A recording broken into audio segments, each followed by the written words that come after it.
Boa noite, a graça e a paz do Senhor Jesus. Nós vamos iniciar o culto. Para quem está em casa nos acompanhando também, já temos algumas pessoas. E antes de nós iniciarmos esse culto de estudo, ou estudo bíblico, nós vamos orar ao Senhor agradecendo por tudo aquilo que Ele tem feito em nossas vidas. Feche os seus olhos, por favor. Pai, muito obrigado por essa noite. Obrigado por esse tempo que o Senhor preparou para estarmos aqui reunidos em Teu nome. Obrigado, Deus, porque o Senhor é um Deus bom. Obrigado pelas Tuas misericórdias que se renovam sobre nós a cada manhã. Obrigado pela Tua graça, pela Tua bondade, pelo Teu favor. Ó Deus, nós agradecemos a Ti pelo perdão que temos dos nossos pecados. Agradecemos pelas pessoas que estão aqui na igreja, por aqueles que estão em casa e estarão também participando desse estudo. Que o Senhor fale conosco através da Tua palavra essa noite e que o Espírito Santo nos revele a vontade do Pai para cada uma das nossas vidas.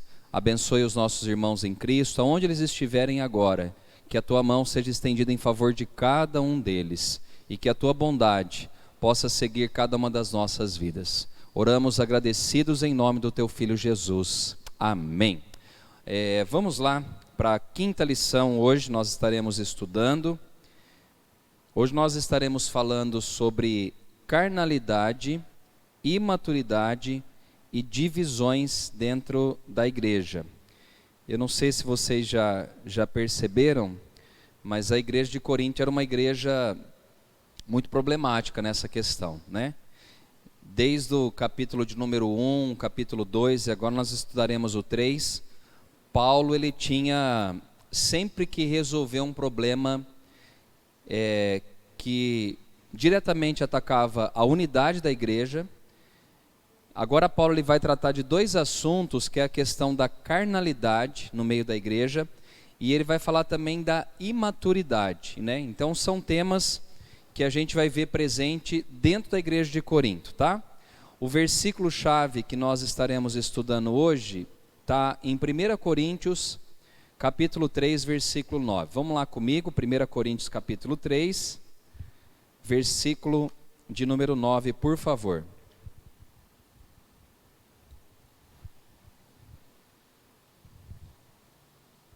Primeira Coríntios 3, 9 diz assim: porque de Deus somos cooperadores, lavoura de Deus, edifício de Deus sois vós. Então, o versículo-chave que nós estudaremos é isso, que nós somos cooperadores de Deus, nós somos lavouras de Deus e edifício de Deus. E aí a gente vai entender por que Paulo fala isso dentro do assunto carnalidade, maturidade e divisão, tá? O alvo da lição é estudar, e ao estudar essa lição, você vai identificar duas principais causas de divisões na igreja, que é a carnalidade e a imaturidade, e praticar os recursos que o texto bíblico nos apresenta para evitar e eliminar o espírito divisionista. Então, nós vamos estudar basicamente isso. Nós vamos falar desse tema da carnalidade. O que é carnalidade? E o que é imaturidade? Então nós vamos falar especificamente, né, no primeiro ponto, segundo e no terceiro, sobre esses temas aqui, tá? Então vamos lá. Primeira coisa aí que a gente vai falar de introdução, que está no começo da revista, diz assim, que os crentes de Corinto como os crentes de Coríntios constantemente nos achamos em luta contra dois inimigos. Quais são? O mundanismo e a carnalidade. O primeiro é exterior e o segundo interior. O mundanismo, ele fala de nós moldarmos a nossa vida segundo os padrões desse mundo. Qual que é o problema disso? Que nós não somos desse mundo, nós estamos de passagem nesse mundo. E a Bíblia fala que o mundo está morto em quem? No maligno. Então, dentro da igreja de Corinto e na igreja de hoje, nós temos esses dois problemas que fala do mundanismo, que é uma questão o quê? Externa. O mundanismo pode prejudicar, pode influenciar as nossas vidas e o nosso modelo de vida se adequar àquilo que o mundo vive lá fora. E o outro problema também, aí fala da parte interior, que é a carnalidade. Uma coisa nós temos que aprender na vida cristã, que se eu alimento mais meu espírito, eu vou viver mais no espírito, eu vou ter mais força para vencer o pecado. Se eu alimento mais a minha carne, eu vou ter mais inclinação para as coisas da carne. Aí eu quero dizer a você, essa natureza está dentro de cada um de nós. O nosso espírito se liga a Deus e a carnalidade se liga às coisas desse mundo. Então tem o exterior e tem essa parte interior, que é uma luta constante. Paulo fala sobre isso. Paulo fala que ele esmurrava o seu próprio corpo para não cair nas coisas que ele pregava nas igrejas que ele pastoreava. Ou seja, era uma luta constante para não viver debaixo da carnalidade ou não ser atacada com as coisas desse mundo, tá? Então, nós temos esses dois inimigos, que um é exterior e o outro é interior. Os coríntios raramente os venciam. Frequentemente sucumbiam a ambos. Em consequência, cometiam sérios pecados um após outro. Quase toda a primeira epístola visa identificá-los e corrigi-los. Então, o que acontecia na igreja de Corinto? Por ser uma igreja que vivia muito nessa questão da carnalidade, vários problemas aconteciam dentro da igreja. Irmãos, vamos falar uma coisa séria aqui, e importante para nós, os que estão em casa também acompanhando. Se nós dermos vazão à nossa carne, nós vamos arrumar um monte de encrenca aqui dentro da igreja e fora da igreja. Porque a nossa carne, ela é inclinada para as coisas do mal. Tem muita gente que fala assim, mas o diabo... Irmãos, eu creio que o diabo, ele é o pai da discórdia, ele é mesmo. Só que, quem deve vencer o diabo? Eu e você. Então, quanto mais eu me alimento de Deus e do Espírito, mais o diabo vai perder força para controlar a minha vida, né? Tem muita gente que peca, escorrega e cai, e fala, mas é o diabo. Não, o diabo ele só vai até onde você permite que ele vá. O diabo ele só age até você autorizar ele a agir na sua vida. Lembra da história de Jó? Quando Deus faz a reunião com os anjos, o diabo aparece e ele fala para o diabo, você conhece o meu servo Jó? Homem íntegro, fiel, que se desvia do mal, que tem uma vida reta diante de mim. O que o diabo falou para Deus? Ele tem tudo também. Deixa eu tocar na vida dele e você vai ver se ele não blasfema. Aí eu aprendo uma coisa interessante, que o diabo não pode tocar na nossa vida sem a permissão de Deus. O que eu estou dizendo, irmãos, é que tem coisas que eu e você temos que controlar nas nossas vidas. E andar no Espírito é isso. É controlar os desejos da nossa carne, tá? Então vamos lá. Dentro da igreja, então, existia essa questão da carnalidade. E Paulo constantemente vai falar na primeira epístola e resolver esses problemas da carnalidade e maturidade que causava divisão dentro dessa igreja. O pecado das divisões na igreja coríntia foi acompanhado de outros pecados, pois estão sempre interrelacionados. Não existe um pecado isolado. Um leva ao outro e o segundo reforça o primeiro. Cada pecado é uma combinação de pecados. A primeira epístola aos Coríntios confirma essa realidade e nos exorta a cortar o mal pela raiz. Sabe o que ele está dizendo aqui, trocando em miúdos? Ele está dizendo que um pecado me leva a um outro pecado, e me leva a um outro pecado, e me leva a um outro pecado, e assim nunca acaba. Lembra de Davi? Diz a palavra de Deus que ele estava um dia na sua casa, no seu palácio, na época que os reis eram para estar onde? Na guerra. E Davi estava onde? Em casa. Beleza, aí ele dorme um dia à tarde, acorda do seu soninho da tarde, e ele vai para a sacada do seu palácio e vê Batseba tomando banho. Ele olhou, desejou, e como rei ele falou o quê? Vai lá, manda trazer essa mulher para mim. E diz que, mesmo sabendo que ela era casada, e ele casado, ele teve relação sexual com essa mulher. Beleza, primeiro pecado. Qual que é o segundo pecado que acompanha agora? Lembra que ele está falando aqui, que a igreja de Corinto, eles eram imaturos, viviam na carnalidade, e aí tem problema de divisão, e vai acontecendo um monte de outros pecados e problemas lá. Aí Davi faz o quê? Ele fala, olha, eu preciso esconder, porque a mulher ficou grávida. Ele falou, eu preciso esconder essa criança, esse pecado, eu tenho que dar um jeito para que as pessoas não descubram que essa mulher ficou grávida de mim. Aí o que ele bolou? Ele falou, manda trazer o marido dela, que estava na guerra. O marido veio, ele não desceu à sua casa e não deitou com a sua mulher. Ele falou, não é justo os meus companheiros estarem na guerra e eu descer aqui na minha casa para ter relação sexual com a minha esposa. Davi vai lá, fala assim, dá bebida alcoólica para esse camarada aí, para ele ir para a casa dele. Mesmo bêbado, ele não desce para casa para deitar com a sua mulher. Enfim, a gente conhece a história. Ele volta então para a guerra e ele chama um comandante chamado Joabe e fala, Joabe, você vai pôr Urias na frente da batalha. E quando o negócio estiver ali pegando fogo mesmo na batalha, deixa ele sozinho na frente, vocês recuam para que ele possa morrer. Você está vendo, irmãos, que um pecado foi chamando outro pecado? Então, o homem não mudou. O homem é isso aí, nós somos assim.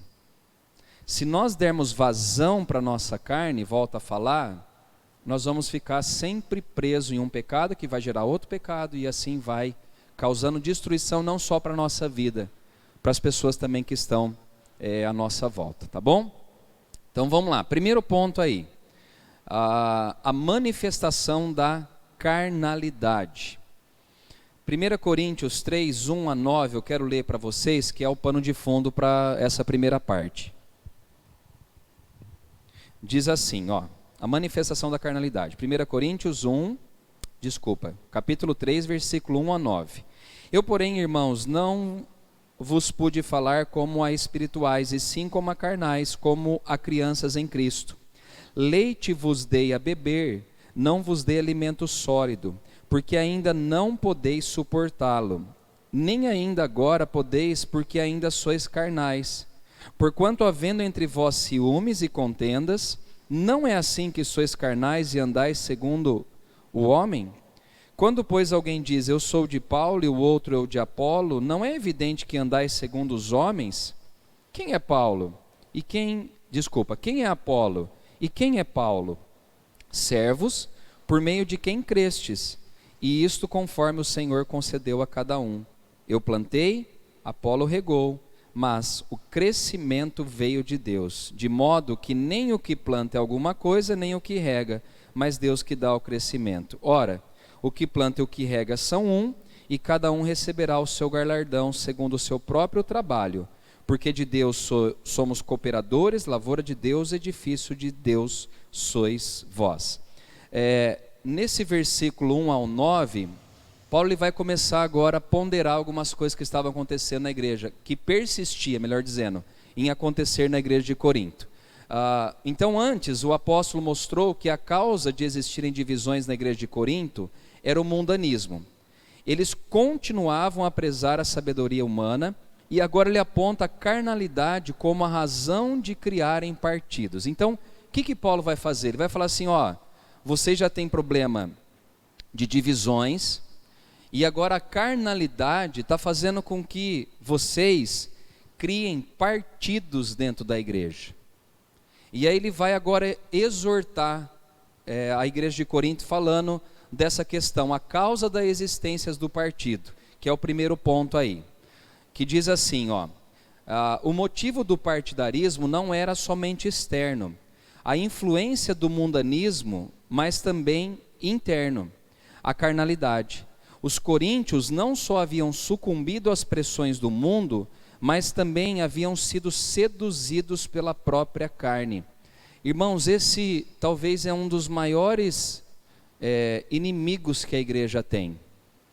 É ela encarnar ou viver o estilo do mundo.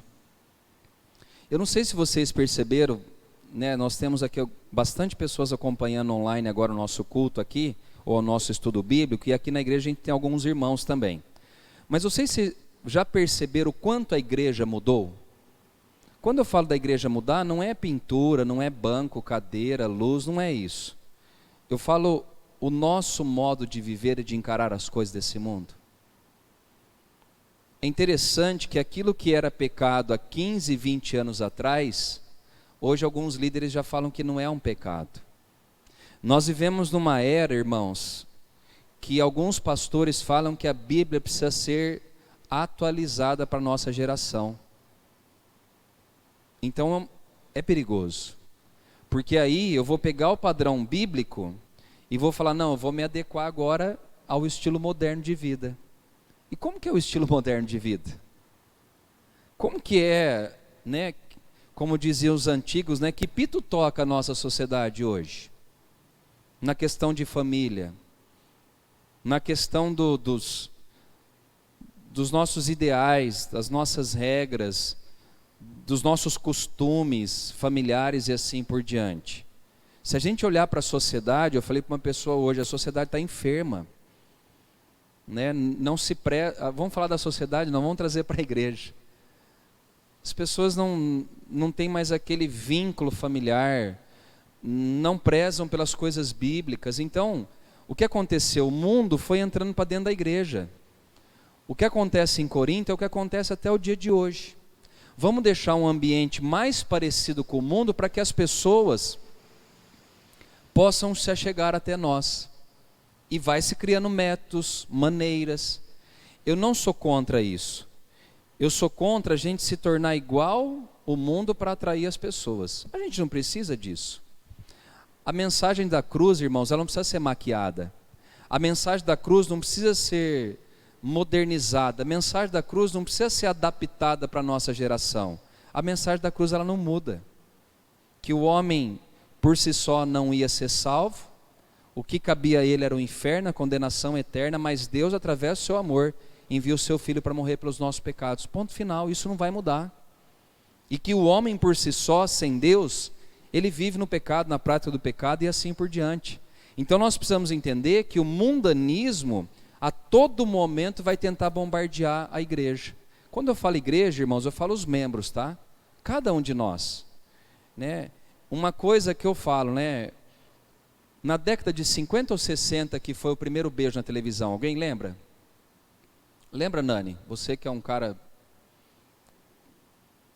Não, 50 não é, né? Acho que é mais, né? 60, 70, né?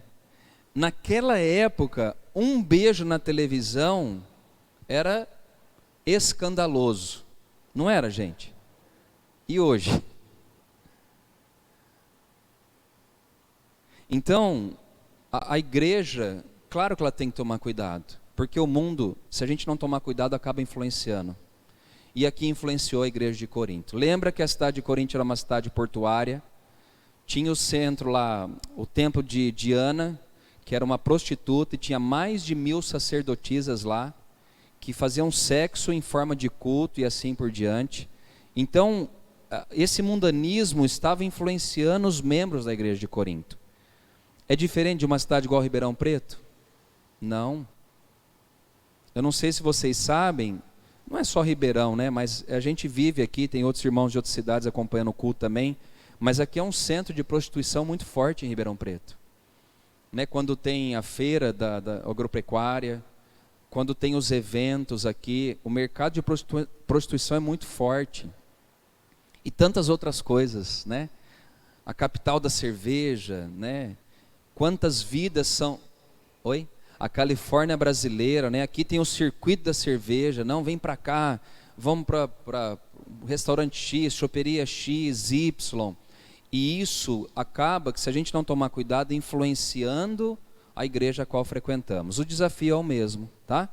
Agora, o que traz o mundanismo dentro da igreja? Problemas. E aí diz assim, ó... Antes de começar a repreender os coríntios, Paulo os chama de irmãos. Isso é indicação de que eles eram salvos por Cristo e que o apóstolo assim os considerava. Entretanto, não podia diminuir a gravidade do pecado que haviam cometido. Não convia dirigir-se a eles como crentes espirituais, e sim como crentes carnais, como crianças em Cristo. No capítulo 3, versículo 1... ele diz assim, ó, eu, porém, irmãos, não vos pude falar como a espirituais, e sim como a carnais, como a crianças em Cristo. Olha o puxão de orelha que Paulo dá à igreja de Corinto. Ele fala, irmãos, porque ele fala, vocês são salvos em Cristo, mas a atitude de vocês está sendo como que de uma criança. Como que é uma atitude de criança? Né? Diferente de um adulto. Se espera de um adulto maturidade, saber lidar com as tensões da vida, com não, com sim, com os problemas. Uma criança não. Uma criança não sabe lidar ainda, porque ela é imatura. A Silvana tem netos, né, e alguns já estão indo para a escolinha. O que trabalha numa escolinha? Porque quando a criança está lá com pai, mãe, vovó, com a família, ele fala assim, tudo é meu. Tudo é meu. E aí, dentro de uma escola, o que acontece? Não é tão seu. Você vai começar a aprender que agora é nosso, vai ser compartilhado, né? Então, Paulo está falando, olha, quando eu fui ter com vocês, eu não pude falar como crentes maduros, eu era criança, tinha ciúmes no meio de vocês, tinha partido, tinha pessoa que defendia Paulo, tinha outro que defendia Apolo, tinha outro que estava defendendo Cefas. Isso é coisa de crentes imaturos, crianças na fé, pessoas que não foram provadas no fogo, que suportaram as aflições e que estavam vivendo como meninos ou crianças espirituais. E é isso que Paulo fala. Ele falou assim, ó, não convinha dirigir-se a eles como crentes espirituais, e sim como carnais, como crianças em Cristo. O crente espiritual é aquele que se deixa controlar por quem? Pelo Espírito. Enquanto o crente carnal se entrega ao controle da sua natureza carnal. Isso aqui é muito importante, irmãos. Talvez é o mais importante da aula hoje. O crente maduro, ele não é controlado pela carne. Ele é controlado pelo Espírito. O maduro, tá? Quando a gente vê isso muito latente na vida de Pedro, que era um homem que ele não tinha muito, né, trava na língua, ele era muito sanguíneo, né, ele era pulsante, emocionante, assim por diante. Quando os soldados vieram prender Jesus, qual que foi a atitude de Pedro? Na hora, pegar uma espada e cortar a orelha do soldado. E Jesus falou, Pedro, não é para fazer isso. E aí Jesus pega, a gente conhece a história, ele vai lá e cola a orelha de novo do soldado. Pedro ainda estava meio agitadão. Jesus falou assim, olha, eu vou ser crucificado e vocês vão me abandonar. O que Pedro falou? Jamais eu vou te abandonar. Imaturo, criança na fé. Eu vou contigo até a morte. Jesus falou, Pedro, você não vai comigo até a morte. Antes que o galo cante, você vai me negar 3 vezes. Ele era menino na fé ainda. Mas depois da morte de Jesus, da sua ressurreição, Jesus teve um encontro. Ou melhor, Pedro teve um encontro com Jesus verdadeiro. E a partir daquele momento, eu vejo assim, tá, gente? Ele virou um crente mais maduro. Porque na primeira pregação dele, mais de 3.000 pessoas são batizadas. E depois você não vê Pedro mais fazendo meninice na fé. Pelo contrário, ele vai curar, ele vai expulsar demônios, ele vai fazer uma obra extraordinária através da missão que Jesus havia dado para ele. Que ele falou, Pedro, se você me ama, então apacenta as minhas ovelhas. Então, a maturidade espiritual é muito importante para nós. E aí essa lição é para confrontar mesmo a maneira que eu e você temos encarado a nossa fé cristã. Você é um crente maturo, criança na fé, ou você é um crente com maturidade, provado? Paulo falava, viver para mim é Cristo e morrer é lucro. Mas vamos falar depois disso aqui. Vamos lá, gente, vamos para frente que o tempo passa rápido. Quando ainda eram crianças, os coríntios haviam recebido o alimento adequado ao nível espiritual em que se encontravam. Agora, porém, passado algum tempo, já deviam estar preparados para receber doutrina mais difícil de digerir. O que Paulo vai falar aqui, né? No versículo 2 ele fala, ó, leite vos dei a beber, não vos dei alimento sólido, porque ainda não podiam suportá-lo. Nem ainda agora podeis, porque ainda sois carnais. Sabe o que Paulo está tratando aqui? Ele atribui a existência de partidos na igreja pela imaturidade dos crentes de Corinto. Ele falou assim: eu queria dar um alimento sólido para vocês, mas eu não pude dar, porque vocês ainda são crianças na fé. Vou dar um exemplo disso aí. Você pega uma criança Gustavo está com 2 anos? 2 anos e meio, tá? Aí você pega uma feijoada mesmo, aquelas fortes, com pé de porco, costelinha, calabresa, paio, um monte de coisa, bacon, e você vai dar para ele. Ele pode às vezes até comer, ele vai comer, mas o organismo dele não está preparado para aquilo. Ou se é um pouquinho mais novo ainda, mas não está preparado para aquilo, porque é um alimento sólido. A mesma coisa de você pegar um adulto e você dar leite para ele. Você fala assim: ó, você vai passar a semana tomando todo dia 3 mamadeiras. O que vai acontecer com o adulto? Não vai suportar, porque ele é adulto. O que Paulo está falando é isso. Falou: olha gente, eu queria dar uma feijoada para vocês, mas eu tenho que dar leite, porque vocês são imaturos. Eu podia vir com... Gente, eu não estou falando de Fernando, de qualquer outro pregador, estou falando de Paulo. Paulo, ele tinha uma sabedoria assim, gente. Paulo tinha um conhecimento que o próprio Pedro falou assim: Paulo escreve umas coisas que nem eu consigo entender. Imagine a bagagem de conhecimento de Deus que esse homem tinha para passar para aquela igreja. E aí eu imagino o desgosto dele. Ele falou assim: gente, eu podia estar ensinando tantas coisas boas para vocês, mas eu estou aqui para resolver picuinha. Vocês ainda ficam falando: eu sou de Paulo, eu sou de Apolo, eu sou de Cefas, eu sou de Cristo. Eu podia dar coisa boa para vocês, mas eu tenho que dar leite, porque vocês são crianças na fé. A causa da existência dos partidos é isso, a imaturidade. Podia dar coisa melhor, mas não deu, porque ainda eles eram crentes carnais. O cristão cresce quando caminha dirigido pelo Espírito Santo, mas estaciona no crescimento espiritual quando se deixa dirigir pela carne, pois são 2 forças opostas entre si. Isso aí está lá em Gálatas 5, 16, 17.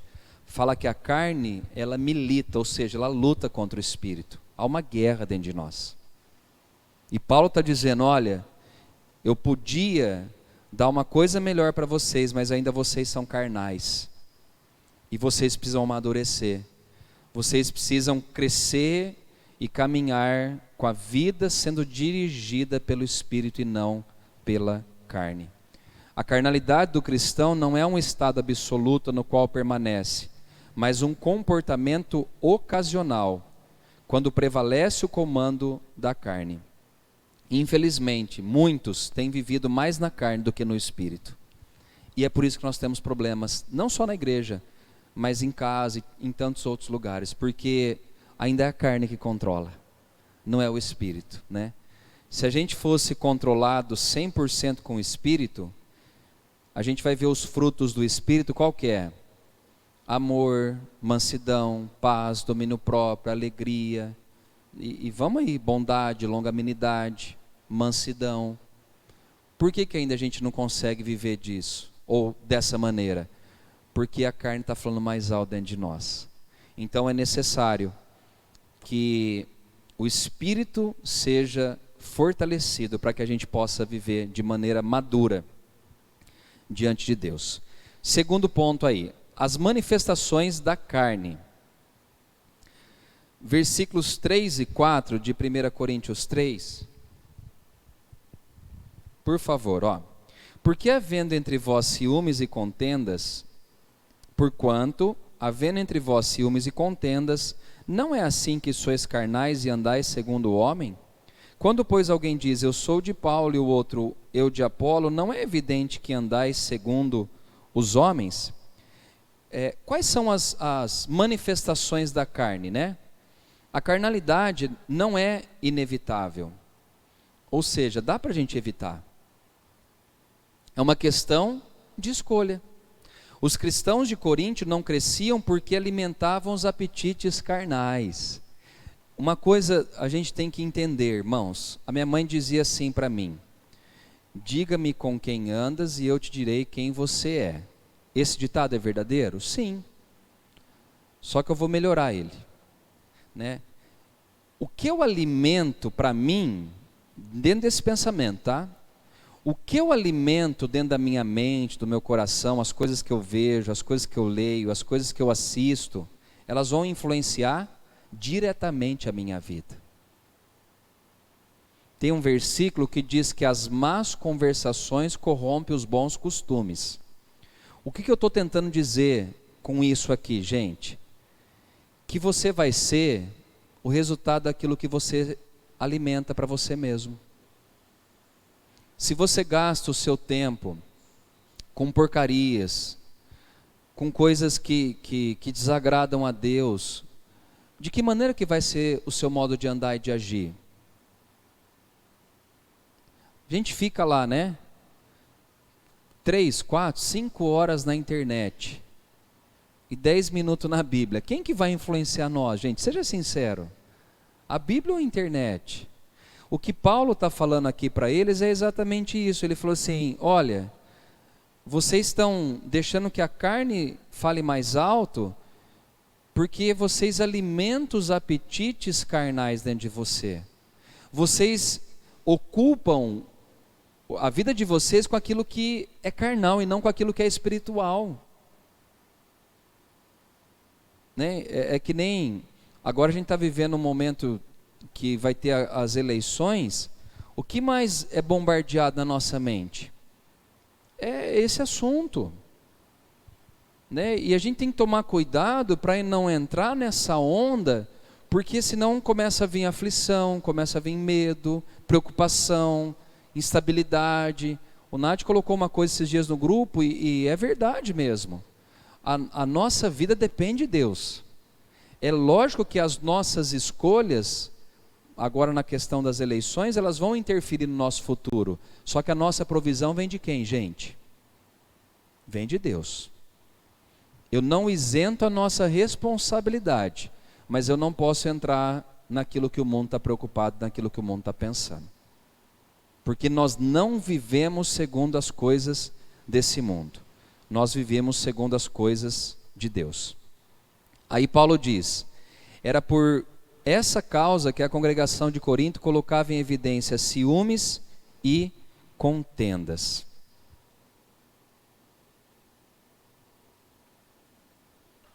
Sabe o que isso quer dizer, gente? Que se nós alimentarmos a carne, ou os apetites carnais, vai ter muito ciúme e contenda no nosso meio. Problemas no nosso meio.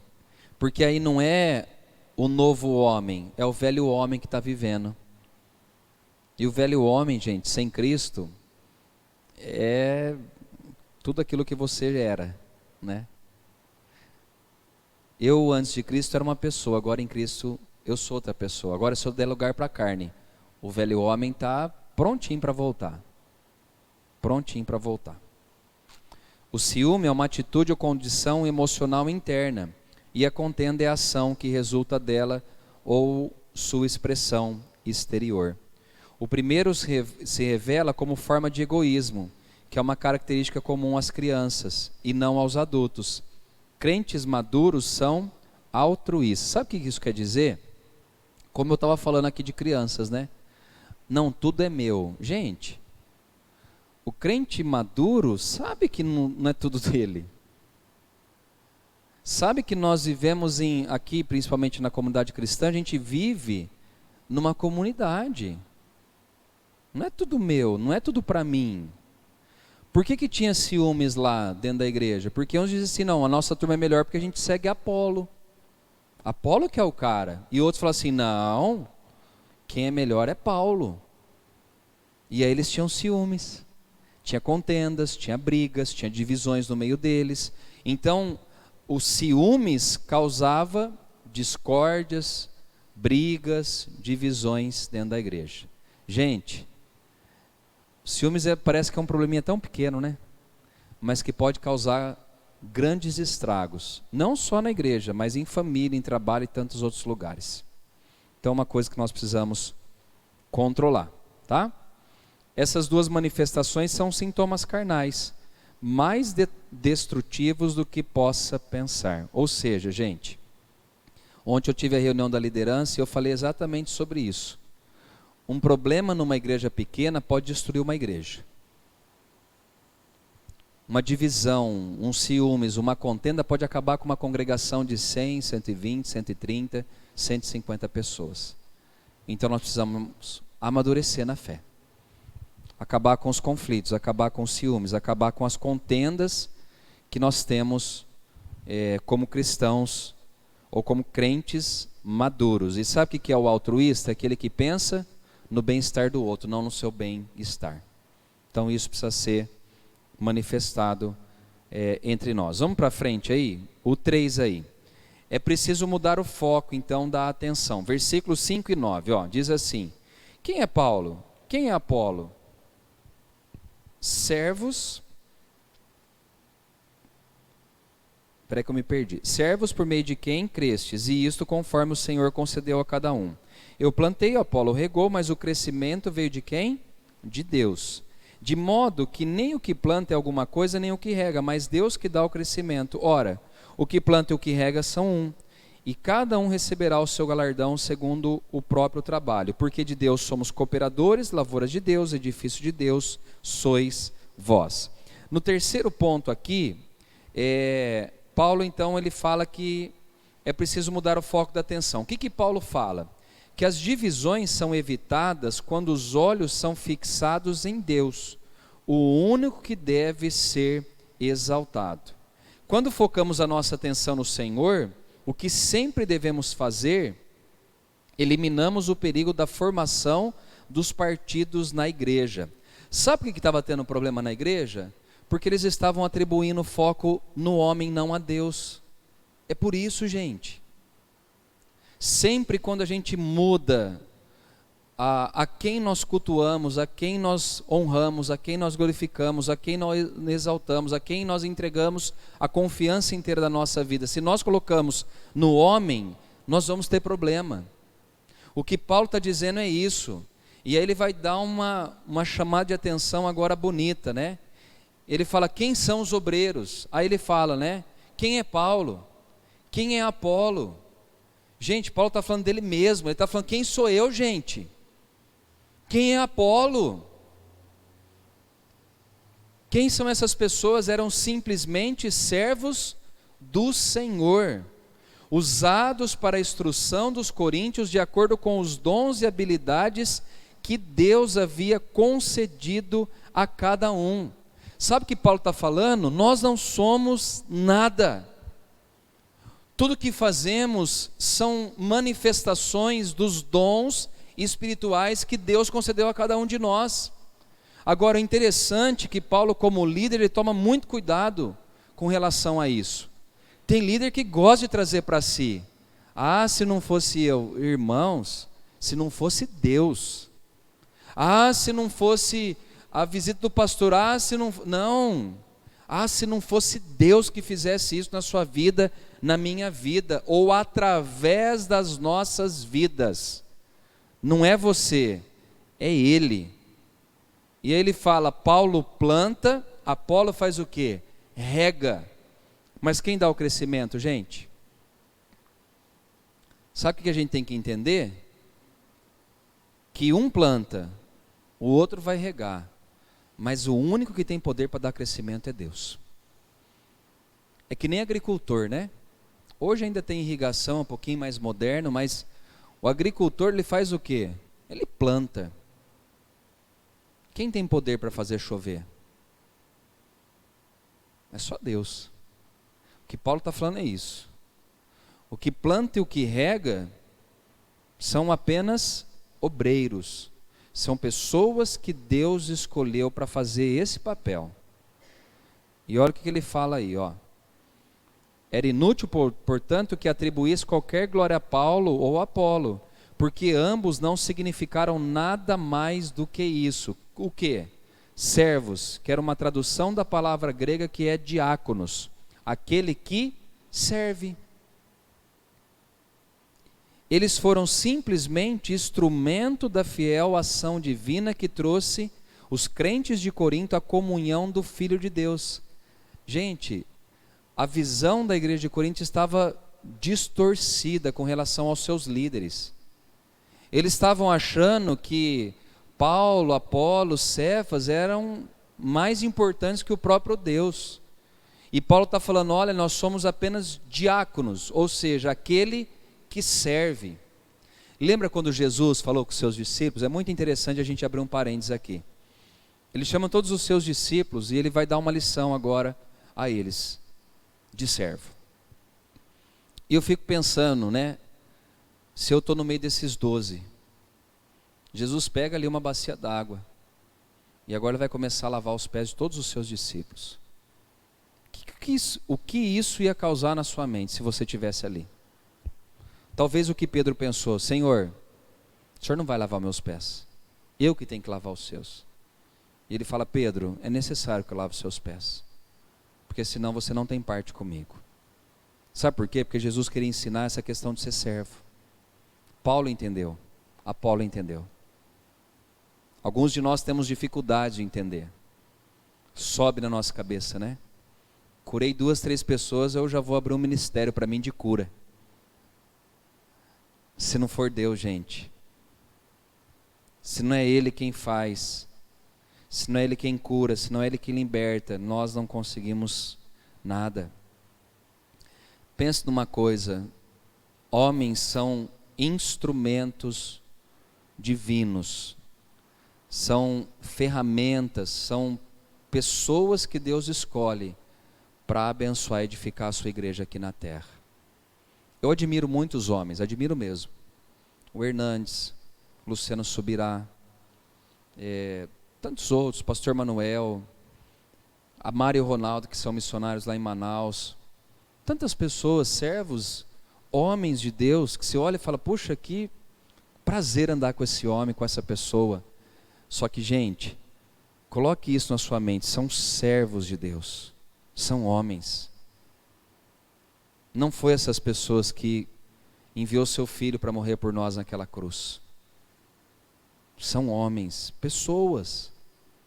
Sim, instrumentos de Deus, que curam, que levam uma palavra, que levam ânimo, que são usados por Deus de maneira extraordinárias, mas são servos.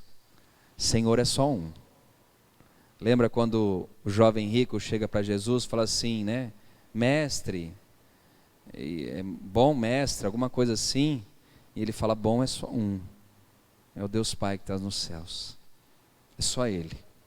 A Bíblia fala que toda boa dádiva vem de Deus para as nossas vidas. Então, se eu sou usado, se você é usado, lembre disso, você é usado, você é um servo, o Senhor é Ele, a glória é dEle, o poder é todo dEle, tá? E de quem é a igreja então, dentro desse pensamento? Vamos pegar aqui o que ele falou, ó. Paulo usou a ilustração do que acontece na agricultura para demonstrar a dependência de cada servo ao seu senhor. Plantar e regar são ações humanas, mas dar o crescimento é uma obra de Deus. Vocês já viram aqueles vídeos que eles aceleram, plantando uma semente de feijão, e eles aceleram e mostram todo o crescimento de uma semente para virar ali, né, uma árvore, para dar o fruto assim por diante, não só do feijão, mas de qualquer outra planta. Gente, é tão interessante. Oi? Time-lapse, né? Você pega uma criança, é que ainda a gente não consegue ver tudo, né? Mas imagine a formação dos ossos, Deus fazendo, Deus trabalhando, né? Tudo, gente. É Ele quem faz, não somos nós.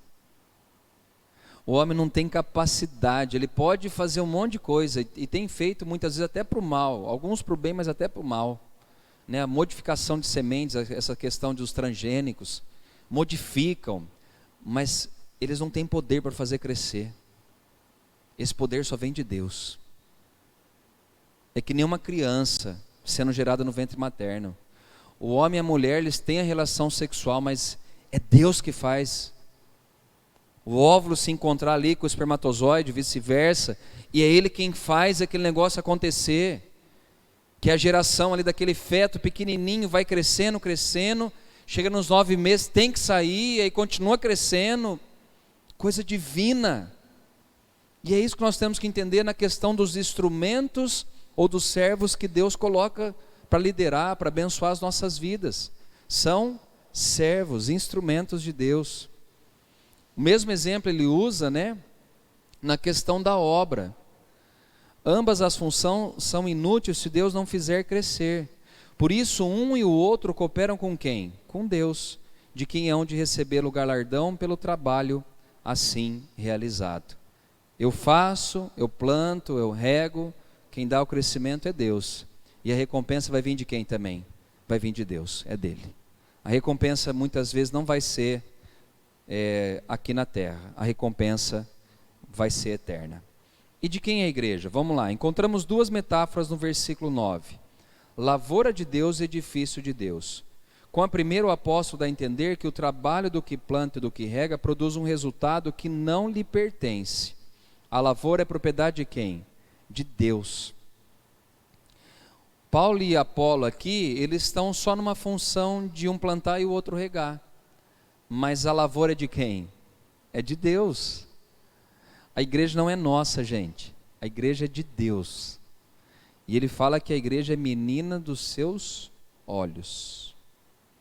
Cuidado, E eu falo para mim mesmo isso. Quando a gente está falando das meninas dos olhos de Deus. Porque a lavoura é dele. Ah, mas aquele irmão, nossa, um chato, aquela irmã, aquele isso. Você está falando da lavoura de Deus. Cuidado. Ele é o agricultor. Ele é o dono do campo. Com a segunda, Paulo ensina que os obreiros não passam de construtores, pois o edifício que levanta está edificado sobre um alicerce que não foi estabelecido pelos obreiros. O edifício pertence a Deus. Pedro fala que nós somos pequenas pedras, mas a pedra angular é Jesus. A base do edifício não somos nós, gente. A base é o Senhor.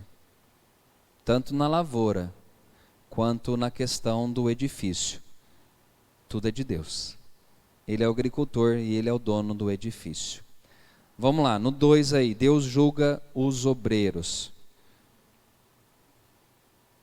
Vou tentar terminar pelo menos esse ponto aqui, para não ficar também muito maçante a aula, tá? Vamos lá, diz assim, eu vou pegar aqui cada ponto e vou ler nos versículos conforme vai pedindo, tá?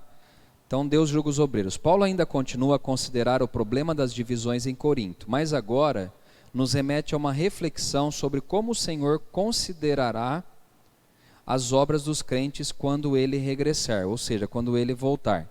Então no versículo 10 e 11 ele vai falar do fundamento da construção, que diz assim, versículo 10 e o versículo 11, Segundo a graça de Deus que me foi dada, lancei o fundamento como prudente construtor, e o outro edifica sobre ele. Porém, cada um veja como edifica. Porque ninguém pode lançar outro fundamento além do que já foi posto, o qual é Jesus Cristo. Então, qual que é o fundamento da construção aqui? Paulo se comparou a um prudente construtor. Ele trabalhava como um experiente e habilidoso mestre de obras, distribuindo as tarefas a cada um ou a cada operário. Mas a obra que realizava tinha um fundamento certo. Só existe um fundamento sobre o qual se pode erigir o edifício espiritual. E esse é quem? Jesus Cristo, que é o nosso Senhor. E aí é aquele texto de 1 Pedro 2, 4 e 8 que eu falei. A pedra angular, ou a pedra principal, é Jesus Cristo. Quem são os construtores? Nós. Cada obreiro, porém, é responsável quanto ao modo como realiza a obra. Isso fala de cada um de nós, como nós temos construído a obra. Sobre qual alicerce? Uma coisa, gente, a gente precisa entender que a igreja, eu já falei acho que em algumas lições atrás, ela tem que ser cristocêntrica. Cristo é o centro. Eu edifico a igreja segundo os conceitos de Cristo e não segundo os meus conceitos. Certa vez eu vi o pastor Cláudio Duarte indo num programa de televisão e sempre quando ele vai as pessoas fazem perguntas polêmicas para ele. E ele falou uma coisa muito interessante nessa entrevista que eu acompanhei. Ele disse assim, você quer que eu responda como pastor ou como homem? Porque como pastor, a base da minha resposta é o quê? A Bíblia. Lembra, gente, que o construtor prudente constrói sobre a pedra angular que é Jesus. O que o pastor Cláudio Duarte falou é extraordinário. Você quer a minha opinião? A minha opinião é de um pastor. E o meu livro de regras é o quê? É a Bíblia. Essa é a diferença do obreiro prudente. Que ele vai construir sobre a base que é Jesus e a sua palavra, e não sobre uma base qualquer. Deu para entender isso, gente? Então, o que Paulo está falando é isso. Ele fala assim, no versículo 10, né? Segundo a graça que me foi dada, eu lancei o fundamento como prudente construtor, e o outro edifica sobre ele. Ou seja, a base é Jesus Cristo, mas eu estou construindo sobre essa base. Gente, Deus tem um compromisso não com o homem, Deus tem um compromisso com a sua palavra. Essa é a base construída, sobre essa base, tá? Então Paulo está falando, tá? Dessa questão de cada obreiro é responsável quanto ao modo que realiza a obra. E a maneira certa é construir sobre a base que é Jesus. O segundo aí, do versículo 12 ao 17, acompanhe comigo por favor. Mais 10 minutinhos a gente já acaba aqui. Vamos lá. Versículo 12 a 17 diz assim: contudo, se o que edifica sobre o fundamento é ouro, prata, pedras preciosas, madeira, feno, palha, manifesta se tornará a obra de cada um, pois o dia a demonstrará. O dia, gente, é quando Jesus voltar, tá? Porque está em letra maiúscula aí. É o grande dia em que ele voltará para buscar a sua igreja. Porque está sendo revelada pelo fogo, e qual seja a obra de cada um, o próprio fogo aprovará. Se permanecer a obra de alguém que sobre o fundamento edificou, esse receberá galardão. Se a obra de alguém se queimar, sofrerá ele dano, mas esse mesmo será salvo, todavia, como que através do fogo. Não sabeis que sois santuário de Deus e que o Espírito de Deus habita em vós? Se alguém destruir o santuário de Deus, Deus o destruirá. Porque o santuário de Deus, porque o santuário de Deus, que sois vós, é sagrado. Eu vou tentar terminar aqui com esse item 2, e aí semana que vem a gente dá continuidade a essa lição aqui, tá? Então vamos lá, vamos falar dessa questão que ela é muito importante. Paulo tem em mente a chegada daquele dia, quando se tornará manifesta a verdadeira natureza das obras dos cristãos. Que dia que é esse? Em que Jesus vai voltar. Nesse dia, gente, as nossas obras vão ser reveladas. As intenções, tudo vai ser revelado nesse dia. No ponto 1, é o rigor do teste. O que Paulo fala? O teste se fará pelo fogo, o que dá a ideia de uma prova rigorosa. O valor das obras poderá ser comparado ao ouro, à prata e a pedras preciosas, materiais valiosos que, quando submetidos ao fogo, têm expurgadas as impurezas, ou a madeira, feno e palha, materiais que não resistem ao fogo. Sabe o que vai acontecer? Nesses dias as nossas obras serão confrontadas. Foi baseado em quê? Aquilo que a gente fez. Nós construímos sobre quem? A nossa vida, a nossa fé, as pessoas a quem nós ensinamos. E aí que pega, gente. Porque o rigor do teste vai ser o fogo. E o fogo é muito interessante, né? O fogo, ele queima a madeira, o feno e a palha. Ele queima. Só que ele não só queima, ele faz o quê? O que o fogo faz com uma palha, madeira ou feno? Ele destrói, ele consome. As obras de algum vão ser destruídas, porque foram baseadas não em Cristo, E é isso que ele fala, né? Que são materiais que não resistem ao fogo. São pessoas que basearam a sua fé, a sua vida, não em Cristo. Construíram outras coisas, baseado em outras coisas. E aí aquele que foi construído na base, que é Jesus, ele compara o ouro, a prata e pedras preciosas. Olha a diferença, gente. Quando o fogo vem sobre o ouro, acontece o que com o ouro? Ele não é destruído. O que é expurgado do ouro? As impurezas. Olha a diferença. No grande dia do Senhor, Ele vai fazer isso com cada um de nós. O fogo vai vir. Onde eu construí a minha vida? Em qual base? Sobre qual fé que eu fundamentei a minha vida, os meus ensinos? Foi em Cristo? Então vai tirar as impurezas e eu vou ser refinado. Agora, se foi sobre princípios humanos, vai ser destruído pelo fogo. O resultado aqui, vamos lá, é muito legal isso, ó. Resultado do final do teste será determinar se o obreiro receberá ou não o galardão. Presta atenção numa coisa muito importante, gente. Esse teste não vai ser perder a salvação, tá? Esse teste. Ele vai ser para quem vai ser galardoado, que é um presente que Deus vai dar, e para quem não será galardoado. Deu para entender isso? Não interfere na nossa salvação. Por isso que ele fala aqui, ó. Será determinado então quem receberá ou não o galardão. Sofrerá ele dano. Não significa perda da salvação. Isso se confirma com a expressão que segue, né? Mas esse mesmo será salvo, todavia, como que através do fogo. O crente cuja obra será comparado ao material que o fogo extingue, não receberá galardão, embora seja salvo. Isso aqui é uma coisa interessante, né? Porque você vai ser salvo, mas você não vai receber o galardão. Né? Deus é tão misericordioso que você vai caminhar com Ele, vai viver com Ele, mas com a base em que você construiu a sua vida e o seu ensino, você não vai receber o galardão. Então nós precisamos nos aplicar nisso, né? Em conhecer a Ele, é ser maduro na fé, a basear o fundamento, né, da nossa construção ser baseado em Cristo. É a vida cristocêntrica, ligada nele. E é através disso que nós receberemos ou não, então, o galardão. Para que os cristãos entendam a seriedade com que os obreiros devam construir, Paulo introduz uma pergunta que já inclui em si mesma a resposta.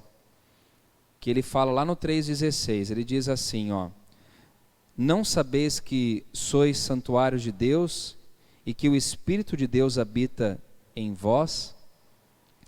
Sabe o que Paulo está falando? Vocês não são santuário de Deus? Vocês não sabem que o Espírito de Deus habita dentro de cada um de vocês?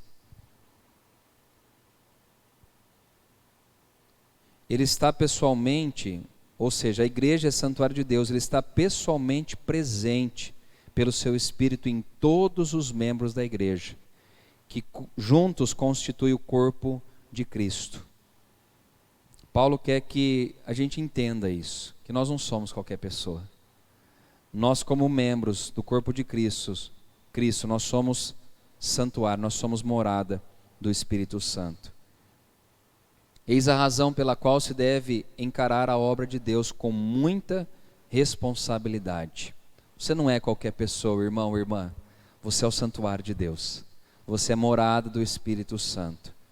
E por fim, para a aula de hoje, para a gente encerrar, é esse último parágrafo aí que diz que a advertência contida no versículo 17 demonstra a gravidade da existência das divisões da igreja de Corinto. Por ser santuário de Deus, o homem que não age corretamente na sua relação com a igreja é culpado de grave pecado. O ofensor haverá de receber o castigo na proporção em que comete, porque o santuário de Deus que sois vós é sagrado. Paulo, ele exorta dizendo isso, Paulo falou assim, vocês não podem viver em divisão, porque vocês são santuário de Deus. Não deve haver partido entre vocês, não deve haver briga entre vocês, porque vocês são morada de Deus. Por isso que o julgamento de Deus vem pesado contra isso, porque nós somos dele, o nosso corpo é templo dele, né? O santuário de Deus que sois vós é sagrado. Os membros da nossa igreja são morada do Espírito Santo, são pessoas sagradas. É forte isso, né, gente? Que tenhamos temor, que tenhamos amor a Deus e também as pessoas que convivem na nossa jornada, na nossa carreira cristã aqui na terra. Eu vou terminar por aqui, porque tem mais vários temas aqui, eu não quero ultrapassar muito o horário, tá bom? Deixa eu ver se tem alguém perguntando aqui na internet, nós já vamos orar e depois eu vou perguntar aqui na igreja também. Deixa eu ver se tem alguma pergunta. Acho que a maioria, né, Nani, é mais pedido de oração, né? O Nani colocou aqui que o primeiro beijo completou 70 anos, né? Foi em 51. É legal. E de lá para cá, um beijinho hoje não é nada, né, gente? Na televisão. Só Deus. Amém. Nós vamos orar aí por todos esses pedidos. Tem aí o Gerson, a Mariana participando, o Dimas, o Igor, a Sônia, o Adriano, o pai do Will também lá de São Paulo, o senhor Antônio, ele tem participado com a gente. Obrigado, viu, senhor Antônio, por participar aí com a gente. Toda quinta-feira eu tenho visto o senhor, a Ruth também, o Roger, o Rodrigo, a Paula, a Ruth Alves. Eu acho que esses irmãos aí, tem outros também que são casais, tudo, né? A gente sabe que está participando aí junto. A gente vai orar, que estão pedindo aqui, deixa eu ver, o Roger, pela vida dele e pela família. A Ruth pede oração por ela, pela família, pelas eleições. O Rodrigo pede oração pelo pai dele, que vai precisar fazer uma biópsia também da próstata. A Paula pede oração pela família dela, pelas netas e pela vida do Miguel. A Ruth pede... a Ruth falou que o cristão deve pensar segundo os ensinamentos de Jesus, assim como Jesus dizia que ensinava o que ele aprendeu com o pai. Obrigado, Ruth, pelo acréscimo. E o Dimas também pede oração pela mãe dele, pelo Alexandre, Osvaldo, Valdir, Gabriel, Max, Marcos, Walter, Raul, Sara, Juliana, Félix, Rafael, Luana, Robson, pelos empresários e pela vida dele. Vamos ficar em pé, por favor. Nós vamos orar. Tem alguém que quer fazer uma pergunta? Nádia, Silvana, a turminha de trás? Não? Então nós vamos orar então. Vamos orar. Senhor, muito obrigado por essa noite, por essa aula. Obrigado pelos ensinamentos que o Senhor deu a cada um de nós, Pai. E agora nós queremos encerrar orando pelos nossos irmãos em Cristo Jesus. Nós queremos agradecer por cada família, por cada pessoa que esteve presente, está presente aqui entre nós. Queremos orar por todos os pedidos que foram colocados aqui, todos eles que eu acabei de ler, Senhor. O Senhor ouviu cada pedido, o Senhor conhece a necessidade de cada pessoa, o Senhor sabe que cada um está passando, o Senhor conhece as adversidades, as aflições, as lutas. Ó Deus, nós só temos a Ti, o nosso Senhor é somente a Ti, ó Deus, nós só temos a esperança firmada em Ti, nós confiamos no Senhor e sabemos que o Senhor é o único quem pode dar, ó Deus, solução aos problemas que passamos na vida. O Senhor é o único que pode salvar, curar, libertar. O Senhor é o único que tem poder para restaurar vidas e corações. E nós aqui profetizamos sobre cada pessoa, sobre cada família, as bênçãos do Senhor. Ó Deus, faz a Tua obra em cada pessoa, faz a Tua obra em cada família, e que o Senhor, ó Deus, possa estar presente em nossas vidas todos os dias, até a nossa morte ou até a consumação do século, Senhor. Que o Senhor não deixe faltar a presença do Teu Espírito Santo. Ó Deus, nos ajude a vencer a carnalidade, nos ajude a não nos contaminarmos com as coisas desse mundo, ó Pai, para que possamos viver em santidade com o Senhor. Abençoa, Deus, cada família, cada vida, cada pessoa que está online aqui participando também do estudo bíblico, os que estão presentes aqui na igreja, Pai. que a tua presença, que a tua bênção seja manifestada sobre cada um de nós. E que o amor do Pai, a graça de Jesus Cristo, o Filho, e que as consolações do Espírito Santo sejam sobre nós hoje, para todos sempre. Amém. Deus abençoe.